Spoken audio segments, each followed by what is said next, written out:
Hello, everyone. Today I'm with Jungian Psychoanalyst Luis Moris. So, welcome, Luis. Well, thank you. Thank you very much, John, for having me here. Luis, we're going to speak about a couple of things today, as I understand it. Firstly, you told me about a book, The Adolescent Psyche, which I've been reading lately, and how you went to Santiago when you were just 16 years old and spent that time by yourself. And I was hoping if we could talk about that time of what is it, the kind of adolescent initiation or threshold or whatever we want to call it. Right. And secondly, how you stumbled across Jung and ended up in Zurich. And I know you've had a very interesting travels on the way to Zurich. Right. Sure, sure. I mean, it's basically the adolescent period, and it's kind of when I encountered Jung for the first time. And I'm not an exception. I know many colleagues, that's what they experienced. So, I come from the south of Chile, as you know, and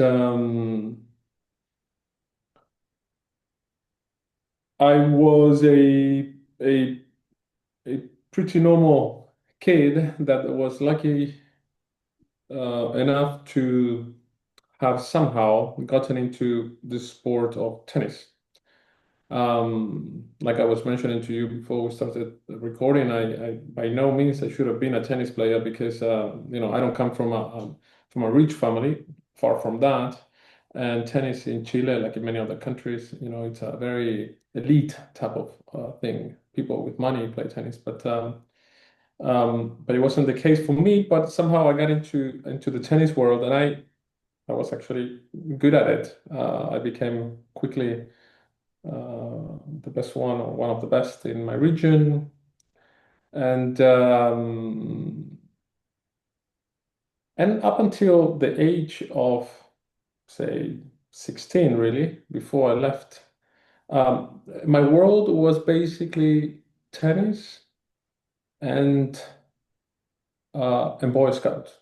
I was a Boy Scout as well, and I was crazy about Boy Scout. I loved it. I loved I loved being in the nature. It was Boy Scout. It is a Boy Scout group that is very influenced by some Aboriginal traditions from the Mapuche, from the Indians from the south. Our name is from the Mapuche and culture, and I'm saying that because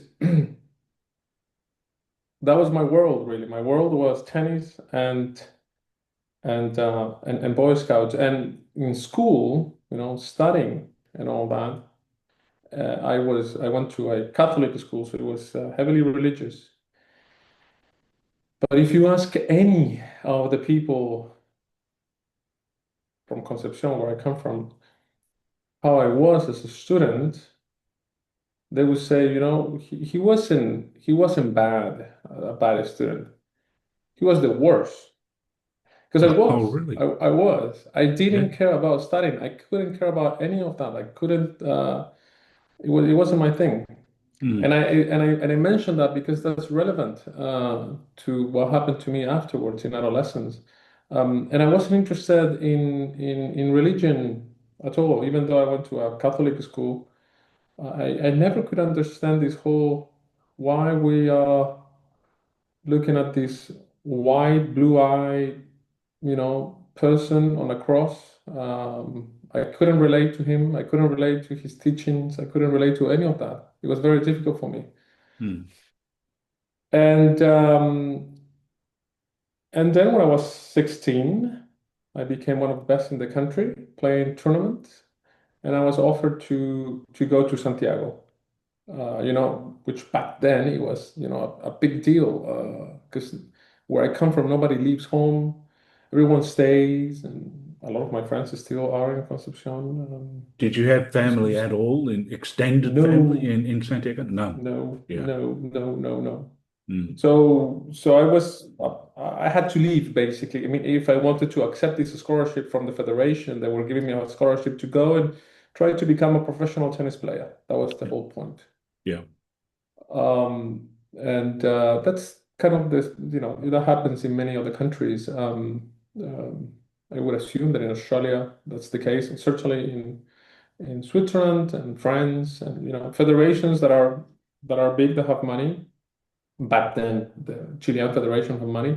They would recruit people, the best of each region, and they would bring them to the federation and train them to become professional tennis players. That happened to me. So I left. I don't know I- much about it, Lewis, because no one ever contacted me from the tennis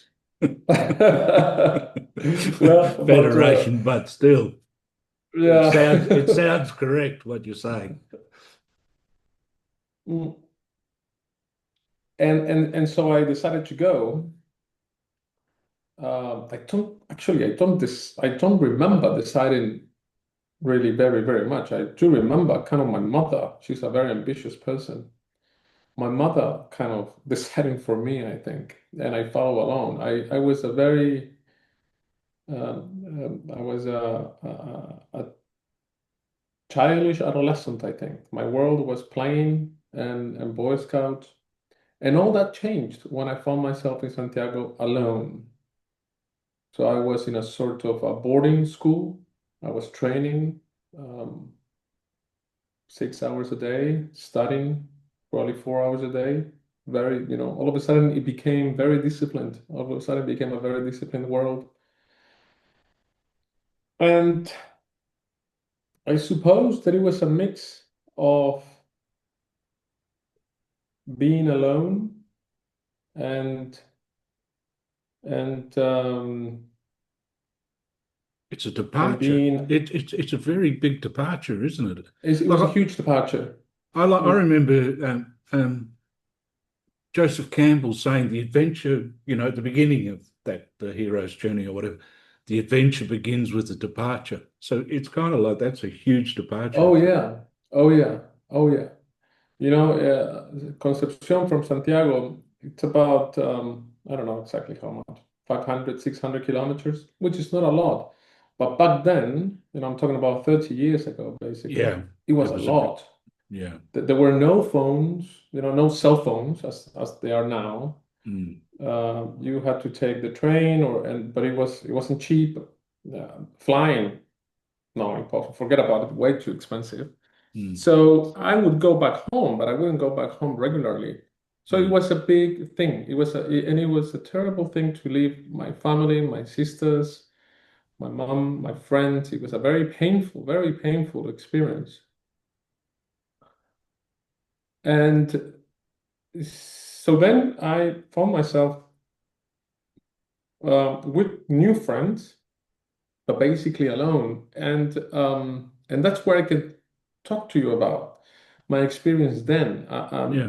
Like I said to you, I haven't researched so much about adolescence. I cannot talk to you about research or literature or what I have. I have read things about adolescence, of course, but what I can share with you is mainly what happened to me then, Mm. in my own personal experience, because it was a very powerful experience. It was something happened that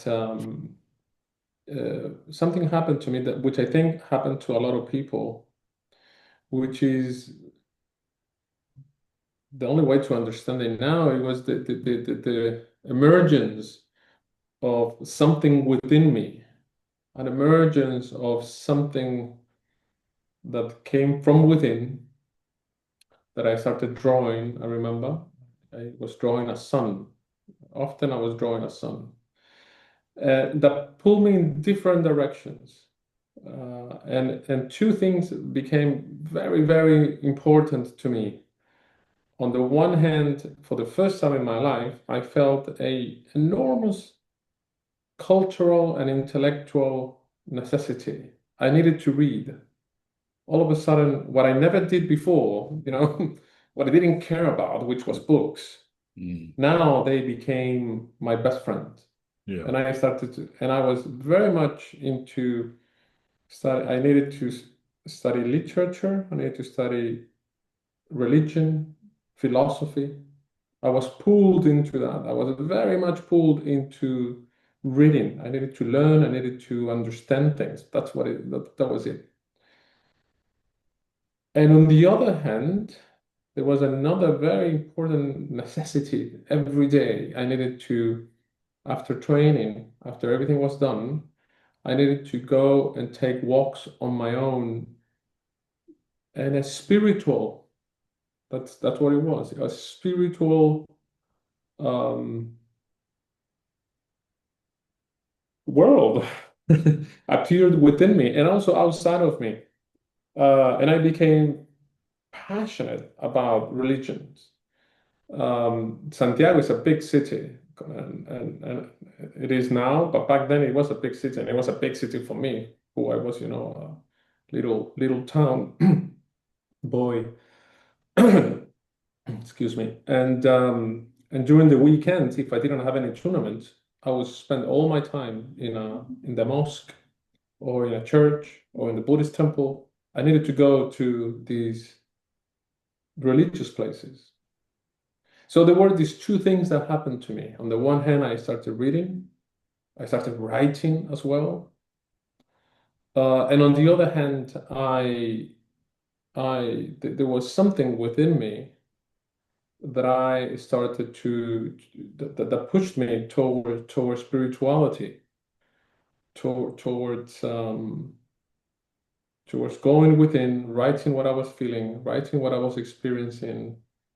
And what I was experiencing was not just feelings and emotions and thought, it was something deeper than that. I in my walks outside, I started having hallucinations. I Oh, started really? having, yeah, yeah. Um, Part of the federation, we had a psychologist. We had many different coaches in the federation for becoming professional players. So we had obviously different tennis coaches, physical coaches, and we had one psychologist. And I would talk to him about these things. And he was very, very good about it. He didn't judge me. He didn't say that he didn't say, having a hallucination, are you going crazy? No, no, no. Mm. I don't think that he was understanding what was going on. But he was just, okay, what are you doing with that? And I said, well, I'm writing, I'm drawing, I'm doing a lot of drawings. And he said, well, show me your drawings. So I was showing him my drawings, all these suns that I was drawing. I still have these journals, actually.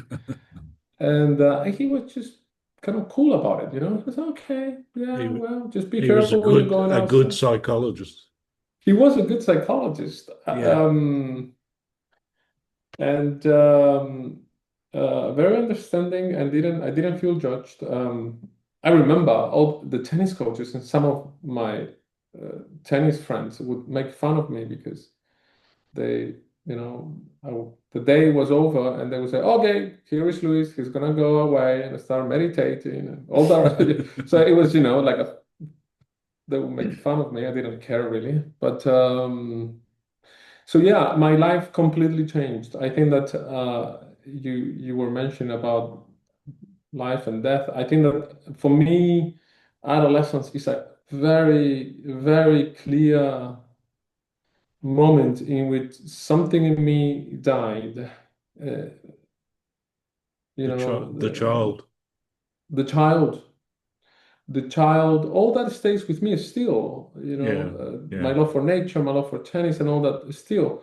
But all of that died, and a new, completely different world appeared from within. Mm. I very quickly realized that I didn't like tennis that much. I very quickly realized that I wasn't as good. I was good in Chile, but that means nothing.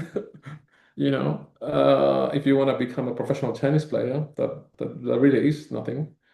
You need to be much more than just good in your country.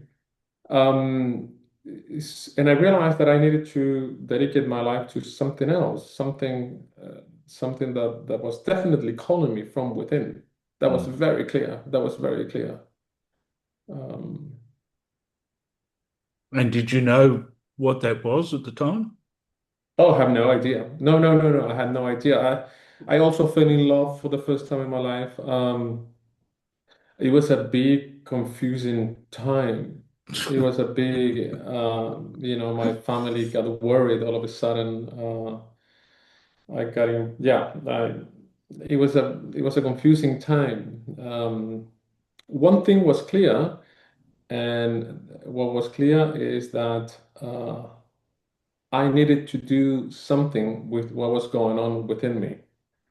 That was some. I found refuge within. There was something very solid, very real, and very safe and very wise within me. And it was refuge. There was always refuge there.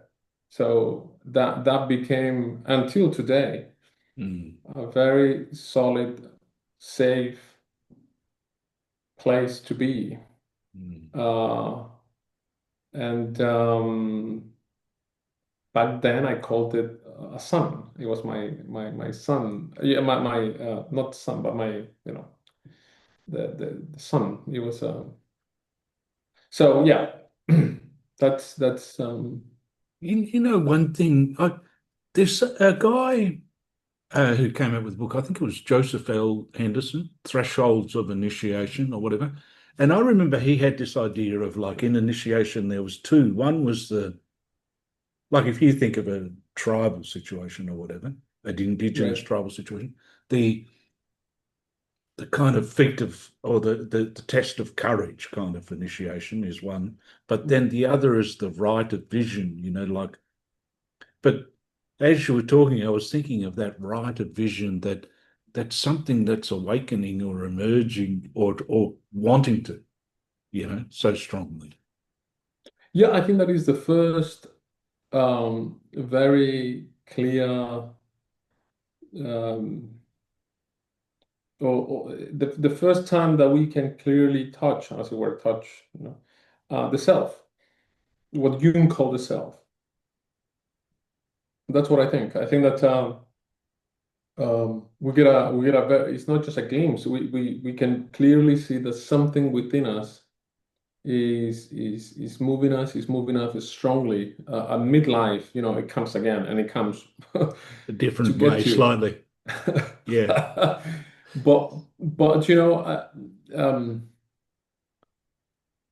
I think that I work with parents, of course, and I'm a father myself, and I work with mothers also, with kids that are adolescents, and they say, "Oh, this is horrible, it's terrible. They are such a very mean towards me." I remember being mean myself too, and I think that we all go through that a little bit. But it's because I think that at that moment, when the self emerges for the first time, there is a psychological question that appears, and the question is, who am I? For the first time, I'm realizing, okay, uh, I'm not my parents. That's the first answer, you see. I'm not my mom. I'm not my dad. And that's why we need to push away. It, Yeah. we need to move away from our parents. I don't know if you read Nelson Mandela's autobiography. I think it's called A Walk to Freedom, and he describes his rite of passage Mm. from a child to a man, basically. There wasn't this idea of adolescence. You're a boy and then you're a man. And and that's the idea. The idea is you separate. There is a separation. You're not a boy anymore. All of a sudden now you're an adult. You need to work, you need to get married. Um, and we We we find that, yeah, we can go be a ahead. bit clumsy with that, but like maybe anyway, these are my words, right? But maybe that's kind of like a natural process. But we can be clumsy in that separation sometimes too, in terms of our. But I think at the end of that, perhaps one goes back to one's parents, but on a different status level, kind of thing, not Oh as the yeah, hopefully. child, but um, more as an adult to adult. I suppose that's the theory in a way, isn't it? Yeah, hopefully, yeah. Yeah, I think that I think that adolescence is often misunderstood. It is a very important. It is probably, arguably one of the most difficult, traumatic periods of life. There is this biosexual development that takes place, and there are many, many, many things that change. Probably like midlife also, very, very difficult period. Mm. But in midlife, hopefully you have acquired some inner resources to deal with the situation, so it doesn't become catastrophic, hopefully. In adolescent, though, you're never prepared. You cannot be prepared for this No. radical change outside and inside. And I think that that's a big thing, the question of who am I? Mm. I think that's a big, big question that appears for the first time. And my who am I was closely related to, do I have a soul? Is there a God? What is this? It became very, very spiritual to me, that question. Uh, because I think that adolescence is a spiritual period. Mm. That's how I see it. It's a very, very spiritual period. The big questions, which is The big sometimes not question. always understood either, is it? It's like just in Yeah, normal life that we don't think adolescents are thinking, who am I? Who is yeah, God? What is the yeah, yeah. universe? Right, right, right. And in traditional cultures, many times all that period was contained in ceremonies, like Nelson Mandela's. It was culturally contained, and we understood that there was something going on, and we did something about it. Nowadays, probably the only thing that we do is to get drunk and have our driver license permit. That's kind of like, okay, now we are adults, Mm. and we don't respect that period as much, or maybe as we should. Mm. And I think that it's more difficult for boys than for girls. Um, I I think that it's very difficult for girls. Don't get me wrong, but that there is the body for girls, like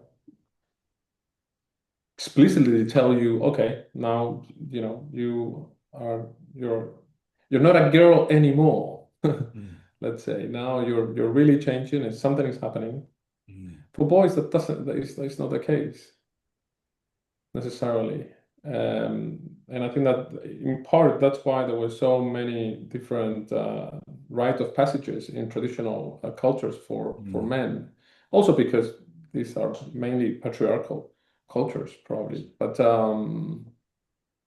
Uh, but I think that yeah, we're probably missing that a little bit of these sorts of ceremonies to help contain the adolescent, So whatever he's going we're through. not having the containers because we're not conscious of this enough, maybe, or something along those lines. Mm, yeah, right. Yeah. And how did you get onto Um, psychology from there in terms of your reading, or because I think you were yeah, mentioning to me so about Freud and right. So what happened is that, being in Santiago, I was 16, 17, 18, and to me, it was pretty clear that I was not going to become a tennis player. On the one hand, I realized I love this, but I'm not crazy about it, because now there is this other thing, that I'm very passionate about, which is this kind of new world that appeared to me. I was not good enough, simple as that. There were other players of my age or younger that were better than me, that would beat me. So to me, that was kind of clear. And I didn't have the money to do it. I didn't have the money to become a professional tennis player. You need a lot of money. And at the same time, I was finishing high school in the Federation, and offers from universities in the United States started to appear. In the US, there is this system that sports in the US, like in Australia, sports are very big. Big. Yeah. It's big, and in my country, it's not big at all. In Chile, it's not big at all, but in the US, it is. And so I got different offers for scholarships, um, and I got a few offers from big universities to go on a full scholarship. They will pay absolutely everything, but I didn't know any English. I didn't know any English because when I was like 13 or 14, because I was, so not interested in studying. There was a psychologist back then that did a test on me, and she diagnosed that I wasn't basically cognitively capable of learning new languages. So I was exempt of. Yeah, I've got an idea, Lewis. You should give her a call now and say, actually, I've lived in about 5 countries. Yeah, yeah, and I speak about 4 languages, yeah. But at the time, I was exempt from languages, so I didn't know any English. Yeah. So I accepted going to a community college instead of a state university because they assured me that they would give me intensive courses to learn English.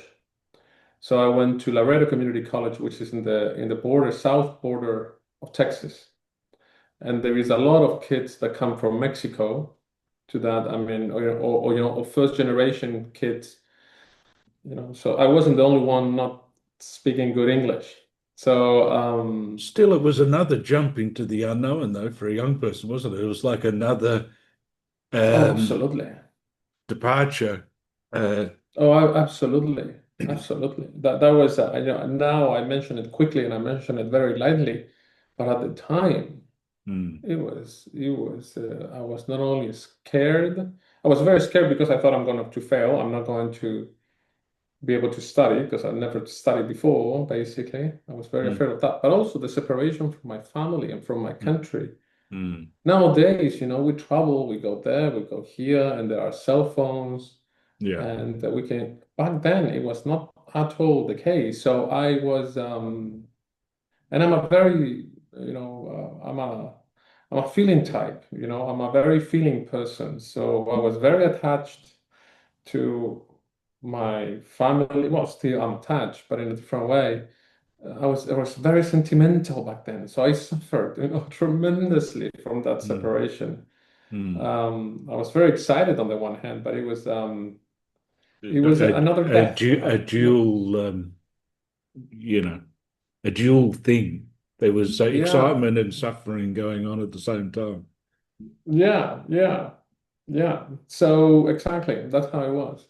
So basically, I left to Laredo Community College, um, and um, and I was so afraid that I was going to fail that I spent all my time at the library studying. When I was not playing tennis, I was going to the library and um, and I was studying English, and that's where I met a librarian, um, William Wisner, who died last year, and he became a very important figure to me, a father figure in a sense, and he introduced me to Freud, and I started to reading Freud, and from then I very quickly became disenchanted with Freud. But I kind of through Freud, I I I met, let's say, Jung, and then I read Map of the Soul of Merenstein, who has his office right above this Yeah. one, actually. Yeah, I was going to say, just jumping ahead, it's kind of like Yeah, you're quite yeah. connected with Morris now, aren't you? Which is Oh kind yeah, of yeah, yeah. interesting how that's all happened, that you've read Oh his yeah, book, absolutely. you know? Mary, yeah, yeah. Mary became a very central, a pillar person in my life. And still today, he's a mentor, uh, a friendly, a fatherly friendly figure. Yeah, he's become an important, very important person to me. Look, when you're talking, I'm thinking of, maybe it's a bit too neat, but in Joseph Campbell again, that okay, someone does that departure, and it's not a small thing, is it? Like, wanders out into the forest or whatever, and there are tests Mhm, and challenges. But then this mhm. thing of allies and mentors that one can kind of meet. And Oh yeah. that's a very beautiful part of the whole thing, isn't Oh yeah. Absolutely. Absolutely. And I think that uh, my story is not is not extraordinary. I think that it happens a lot. It it? happens a Yeah. lot that we live and we find we find what we need. If we are open and we have enough courage, we find what we need. And I always needed a father figure. That was always my. I grew up without a father. I grew up with a grandfather, but without a father. So I always kind of looked unconsciously. I realized that much later. I became aware of it much later. But at the beginning, I was unconsciously looking for father figures, and many of these men, whether they were tennis coaches or they were this librarian that I'm talking to you about, they kind of also unconsciously were happy to become, a father for different reasons, for because of their own wounds as well. Sometimes, like myself, um, yeah, I And think that yeah. and what did you like about Jung in the sense of, I mean, can you say there's an aspect that spoke to you more than others? Like, Jung's into a lot of different things, I suppose, isn't he? But Yeah, so I can answer that very clearly. You asked me earlier whether I knew what was happening to me in Santiago when I was on my own, and all this spiritual world appeared to me. And I said, no, I didn't. When I started to read Jung, I did. I didn't. When I read Map of the Soul, I understood a quarter of it, but somehow it just spoke to me very clearly. I knew this is it. And I was very lucky because this was, I suppose, my first or second semester in Laredo, or maybe, no, maybe third semester in Laredo. So it just spoke to me. It completely made sense. Whatever I was understanding, I was like, that's it. That's it. This young guy is describing what I experienced when I was 16 years old. And I was in my fourth semester in Laredo, and I came to Zurich for the first time. I came to visit because for me it was pretty clear. I was 18, 19 years old, and I knew that I was going to study Jung. I didn't know in what shape or form, but I knew that I was going to study Jung. So I started to study psychology. Not because I like psychology. In fact, there are many things that about psychology that I don't like. The psychology we study today, this basically cognitively oriented psychology, I find that it's a third or less of what psychology is. But I study psychology because I thought I'm going to study Jung. mm, And I didn't know whether I was going to study Jung academically or I was going to study Jung to become a therapist. Finally, I did both. But but I knew that I was going to. This was my. Finally, I had found what I was looking for, into a certain unconsciously, of course. which is sort of someone that could explain or talked about my experiences in such a way that I could relate to them with with terms, with concept, with notions, and so it was very comforting for me, as it were. That's kind of, yeah, it just spoke to me like that. But there was a gap, isn't it, until you, meaning, how old were you when that was happening? 18, 19 or something? Yeah, So yeah. you had that realization that you were going to go that way, but then how old were you when you actually became an analyst? Oh, I was 34, I think, 35, 34. It was a big gap. Yeah, of course, there was a big gap. You want me to tell you about that gap or? Yeah, yeah, that'd be good because it's kind of, oh, well, I mean, I was getting, I know we had a chat before the podcast and all Right, that, but right. in a way, maybe someone's not ready to become an analyst well, at Oh yeah, I 18 or certainly 9, wasn't. a Yeah. 19-year-old analyst might not be the best thing. No, no, you need to become neurotic yourself, and then you can start. So tell Yeah, us. I basically, I mean, it was just life. After spending 2 years in Laredo, I went to another university in Texas, Texas A&M, in Corpus Christi, because there was a Jungian in the faculty, Sam Hill, Dr. Sam Hill. He's not a full Jungian. He didn't graduate as a Jungian analyst, but he was training at the long distance. I think it was the New York Institute. So I went to study with him. That was my thing. I followed a man, and he received me with open, warm arms.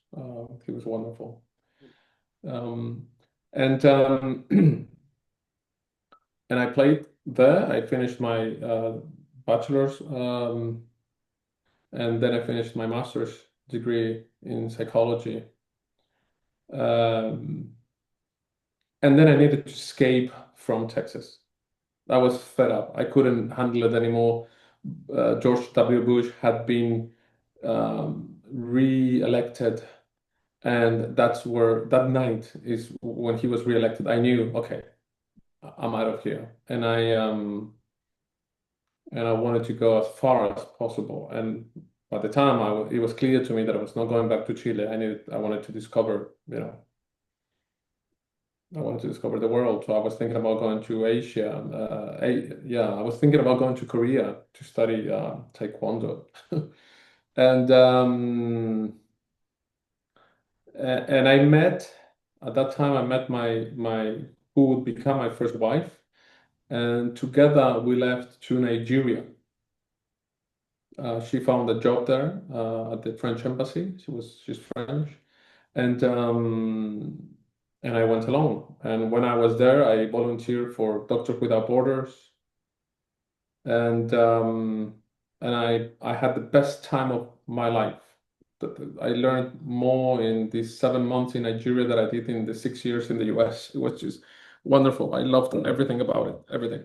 I did all the crazy things and stupid things that I was supposed to do, and dangerous things, and it was wonderful. And then I ran out of money, basically, and I went to friends to live in a car for some time and play tennis tournament to make some money. And then after a while, So you had to win to.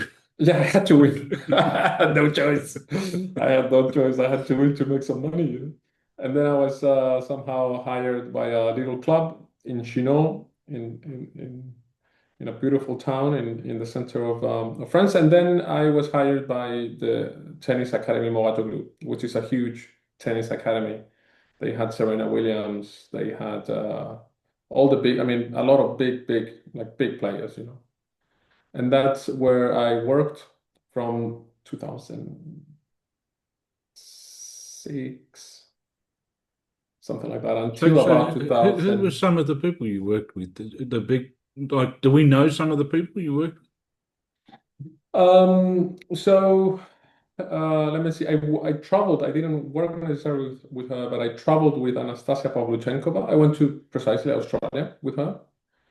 I went with Daria Gavrilova, who became an Australian. She's Russian of origin, but I traveled with Daria to Wimbledon, to Australia. But I was working mainly. I worked with number one French player for a couple of years, and I was working also with a Mexican player. He was number two in the world. Yeah. We traveled a little bit. So I was, I was during that time. I came back to tennis fully. It But was did you great. have It a was did you have a secret life of the reading? totally. I never Yeah. left that. Yeah. I never stopped reading Jung. Mm. Never, never.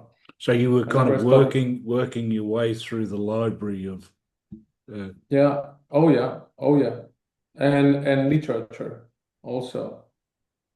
Absolutely. I was studying. I always. In fact, I will wake up very very early and read Jung, and then I would go to work. That's what I was doing for many years. And then I realized, after a while, I realized this is like I did in Santiago. It was similar. Like this is not my thing. This is not my thing. I need to go and find out whether I'm going to become a Jungian analyst or not, basically. And I was living in you've had to Paris at make the time. lots of big jumps along the way, haven't you? Like, there's had to be Yeah. jumps. It's like the universe won't let you settle down for too long there. They're like, next jump. Yeah. Yeah. Yeah. But yes, you're right. Um, in fact, the house where I live now is the house where I lived the longest in my life. Hmm. I've been living there for many, many years with Anina, my wife, So you um, so at and my that time daughter. you kind of decided to go to Zurich. Is that what happened? And Well, right. So what happened was that I became little by little disenchanted again of the tennis world. I somehow I just knew that this was not my thing, but it was good. I was traveling literally all over the world, playing tournaments, having time to read, having time to write on the side. But something within me always knew that this was not going to be, where I was going to. And I had all the opportunity. I mean, I really had, I was in an incredible academy. I had and I still have a very good relationship with the owner of the academy. I could still be there, basically. I'm sure, doing different things, not just coaching. I could have been doing many other things, working in this academy for sure. It was a life like in the US. yeah. When I left the US, I was offered to work in the hospital and to work in a country club, giving tennis lessons, offer a green card. Thing what, You, hey, you could but still change now and go back to it, Lewis. You don't. yeah, I could, If you want the cushy life, but the that individuation is over on this side, let's say. I just I never saw it like that, but I saw it as there was something that was within me, Yeah. not convinced. I was not living my life, as it were. You could say that. But it was a fantastic life, and I was still young enough to be doing that. But there Mm. was something that was just simply not, um, yeah, no, no, It's kind of like if you drew it up on paper, what was logical to do, and then what you do, there's kind of not the reason for, absolutely, yeah. but there is some kind of something deep, which someone might call a daemon or something that's pushing Mhm. you, you know?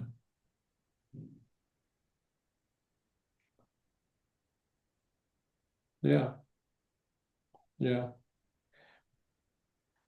And gee, by the way, between parentheses, I think I've never spoken in public so much about myself in my private life. But um,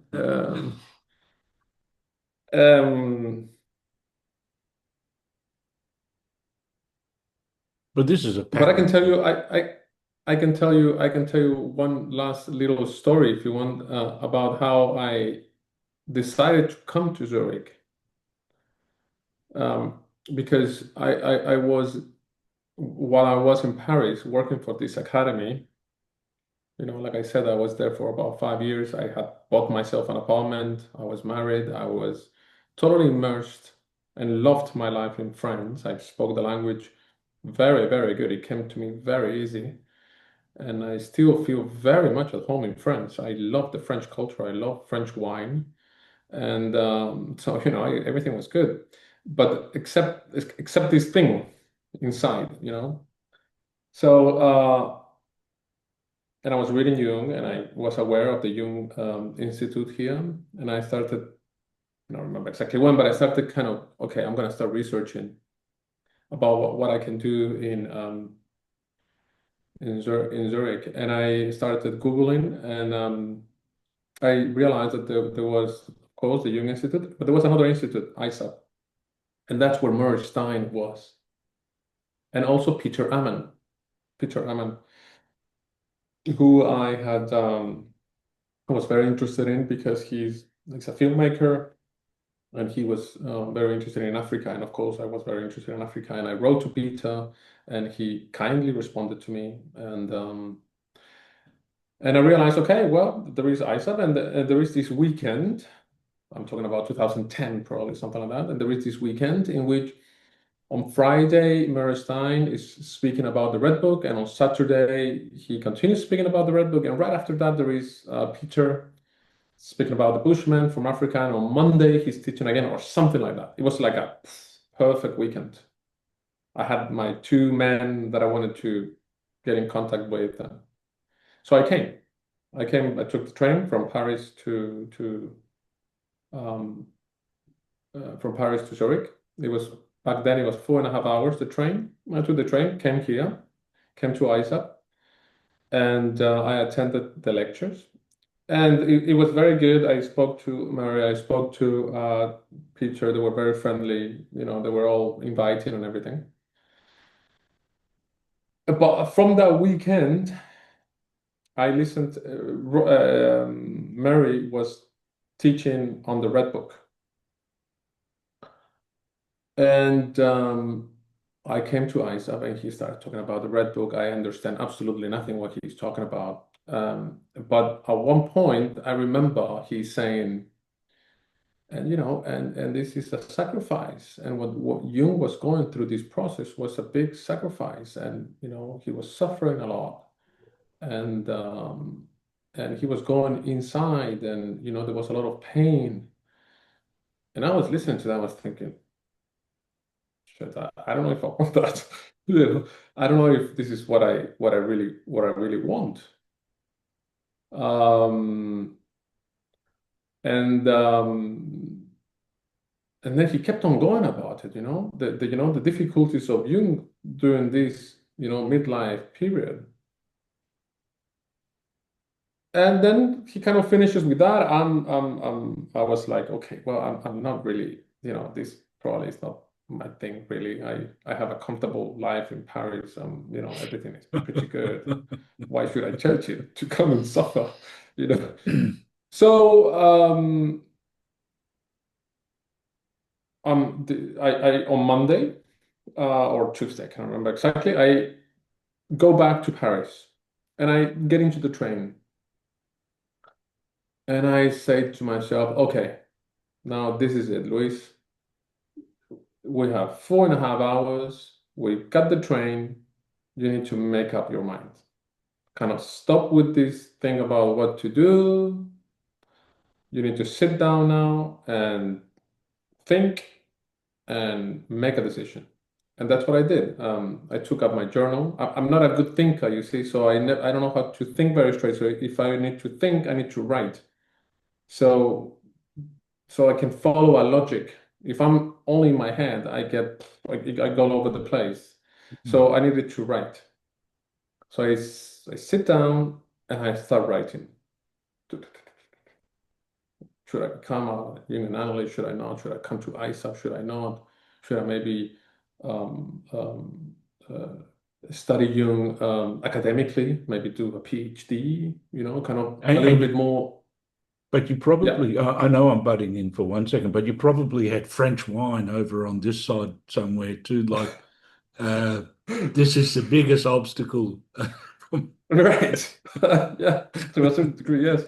Yes, I was thinking, should I give up what I have? Because I have, like I said, I was a happy man in Paris. There were many things that I really liked about my life. Many, many things. Hmm, But there was this thing inside, and I'm writing, and I'm writing for 2, 3 hours non-stop. I'm lifting my head up, kind of to look out and then go back. And I remember this just a very, very intense writing. And maybe after about, yeah, 3.5 hours, I had still an hour to get to. I kind of realized, okay, I made my mind. I dropped the pen, and I remember so well, John. I laid back, sort of like this. Wow. I say, yes, I made my mind. And I felt from my shoulders like kind of 10 kilos disappearing up in the air, evaporating. I felt light, I felt happy because I had decided I am not coming to Zurich. oh, you're This is not not. happening. I'm Oh, I thought not. it was going to be you are. No, I said, no, this is not my thing. Right. This is not my thing. I'm maybe going to study Jung through, I'm going to study Jung through, in an academic way, at a distance. Yeah. I'm going to think about Jung. I'm Mm, going to think about the individuation process and all that. And it felt so good. mm, I remember being seated in that train in a state of bliss for a few minutes. mm. I was so, so happy. Uh, What happened? what happened was that after a while, I said, well, I need to move now. I need to go to the toilet. I need to move. I didn't really want to go to the toilet, but I said, I need to move. So I stood up and went to the back of the wagon. The French trains are like a lot of trains, is that you have one wagon, and in between, you have the toilet, and then there is another wagon. So I went to the back, to this in-between place. I opened the door to go to the toilet. Again, I didn't really want to go to the toilet, but I needed to move. And from the other wagon, at the same time, I see a lady. She goes to the other toilet in this in-between space. There are two toilets. She goes to this other toilet. I see a lady, an older lady that I've seen before. I thought, I have seen this lady before. And she goes to the toilet, and I go to my toilet. I do my thing very, very quickly because I didn't want to do it. So I spend there, a minute, and I get out and I close the door and I wait. I said, and that is not really.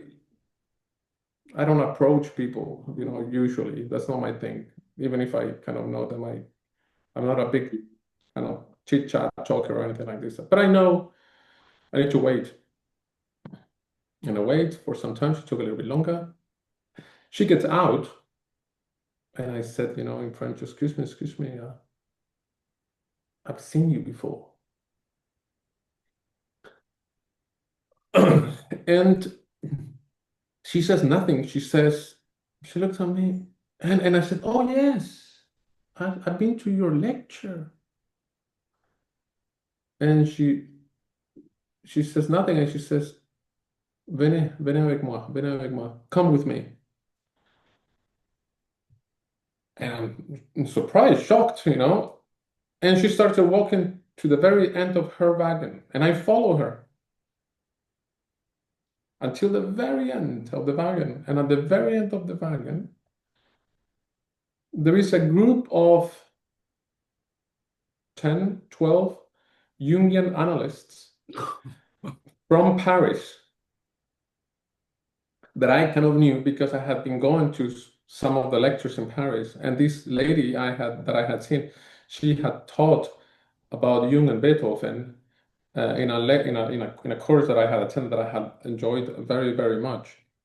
And here there were these Jungian analysts, and some of them recognized me, and they started to say, "Yeah, come and train with us. Come and train. Become a Jungian analyst. Yes, you should join us. You should." So this And is I was still not shocked. getting you to Zurich. No, then I was shocked, Then just 10 minutes before that, I had decided that I was not going to become a Jungian analyst. Mm. And all of a sudden, I had this synchronistic event in which these people were telling me, come with us. So I remember just kind of not being able to talk. I was so shocked. Yeah. And I went back to my seat and I stayed there kind of confused. I didn't know what to make out of all that. And sure enough, couple of days after, I started having dreams of Jung inviting me to his home and telling me to come over, telling me that there is a person that needs to be healed in his home, and he's telling me to have a look. So, so that was it. I had to go. I had to come. Uh, not against my will, but against my decision. Yeah. And boy, it It's was the right beautiful decision. how it works, isn't it? I mean, it's like a thread or something, a subtle thread that, well, sometimes not so subtle, but something that's taking you maybe where one has to go. Yeah, yeah, yeah. I felt that's how I felt. Wow. Uh, you know, I, I know we're getting close to it, Lewis. Um, I mean, I just wanted to talk to you about one other thing, maybe if you could just say some words on it, creativity and art and filmmaking, because so you went to Zurich then, right? And then you studied to become an analyst or whatever. But you've got this other side too, haven't you, of the filmmaking and working with people. But how are you combining? This is what I'm trying to say. So, along with your story of actually becoming that analyst, how are you combining these two loves? With a very patient wife. That's how I'm combining it. With a very loving yeah. Yeah, I suppose, I'm not really sure what to say about that, but I think that I cannot conceive my work as analyst without a creative uh, side to it. I have to somehow make sure that I am somehow getting things out of me. Since I'm 16, when I told you since I'm 16, I've always been. I started writing journals. I started writing poetry, what I thought was poetry, of course. And I started. Things were coming out of me. Now it's the same. It has to be that way. I cannot, Yeah. as when we're seated, we are taking a lot of things in, and of course we are getting things out of our system too. We're saying what we think, we're having associations Mm. and intuitions, and we share that with analysand. But a lot of the things that uh, but there is a lot more within me that needs expression. And I write. I've always liked writing, but I discovered filmmaking and I fell totally in love with it. And that's a lot of my kind of ideas go into that. I have an idea of a film or something, even if it's a small film, even if it's something for friends. And I've done plenty of little films for friends that are musicians, and we make little films and they put it on YouTube or they do something with them. And then the idea is just take a life of its own, and I try to, it never becomes what I imagine. Films never become what I have in my head. But it is something that it just is there. It's always been there, and I think that I'm not the only one. I think that many Jungian analysts or probably psychologists need to find outlets to express themselves in some artistic form. Paul Bruche published a book, Jungian analyst from Zurich, a respected Jungian analyst from Zurich, about about uh, creativity and the self. And I think that when you work at that level, when you work at the level, I think this is what he's saying, if I understood well his book, when you are touching that level of dreams, you are touching a very creative level. I mean, what the psyche does when it creates the dreams. I'm so amazed and astonished about the creativity of the psyche to come up with symbols that are just what we needed at the right moment. So I think that when you're in touch with that, you're getting a sort of input that is It's like your work. motivating you, pushing you. What I was getting when you were talking is it's like, I would presume as an analyst, you're kind of, I don't know, you're in touch with deep material all the time in a way, aren't you? Through your clients and through what you're thinking about. But the need to bring some peculiar form of expression through creativity Yeah, is. right, Yeah. right. That would be a good way to put it. Yeah. Mm. Yeah. And were you a lover of movies and all of that as well, or is it Oh more the? yeah. Oh yeah. I mean, not as a child, not as a child, not as an adolescent. No, as a child and adolescent, I watched The Sound of Music several times, Mm. these sort of films, I was not into films when I was growing up. No, again, I was into tennis and Boy Scout. This Yeah. that was these were my things. Being outside, moving, being I wasn't a film guy. All that changed. All that changed when I discovered when I was asked in this uh, tennis academy in Paris to start making films. My life, that was a big discovery for me. Mm. Big discovery. From then on, I started watching a lot more films to learn, basically, uh, to learn about films, to learn about what I like, what I don't like. And I'm not a professional filmmaker. I try to make professional films, and I work with professional filmmakers. I mean, with cameramen and sound technicians. But I don't consider myself at all any professional director or producer. But I do my things with the Mm. collaboration of friends usually because it's fun and Mm. because there is something that needs to get out of me. Yeah. Yeah. Anyway, Yeah. that's good.